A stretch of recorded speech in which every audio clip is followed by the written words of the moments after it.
ये खबर सुनकर तो ऐसा लगता है जैसे हमारे मुल्क में ट्वीट करना अब क्रिकेट के नो बॉल से भी महंगा पड़ गया है।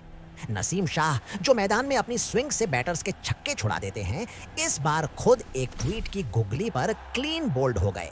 क्रिकेट के मैदान में नसीम शाह जब 150 की रफ्तार से गेंद फेंकते हैं तो शायद इतना डर नहीं लगता जितना अब उनके एक ट्वीट की रफ्तार से लग रहा है। सुना है एक ट्वीट किया हुआ पीसीबी ने 2 करोड़ रुपए का फाइन ठोक दिया। जी हाँ, पूरे 2 करोड़। इतने पैसों में तो बंदा एक पूरा नया सिलेक्टर खरीद ले, मेरा मतलब है हायर कर ले। हमारे मुल्क में पेट्रोल महंगा हो ना हो, खिलाड़ियों की इजहारे राय इतनी महंगी हो चुकी है कि अब नसीम शाह को अगला ट्वीट करने से पहले शायद किसी चार्टर्ड अकाउंटेंट से मशवरा करना पड़े। वैसे सोचने की बात है, अगर एक ट्वीट की कीमत 2 करोड़ है तो एक रीट्वीट पर क्या प्लॉट कटेगा? और अगर कहीं गलती से थ्रेड लिख दिया तो क्या पूरा स्टेडियम ही बेचना पड़ेगा?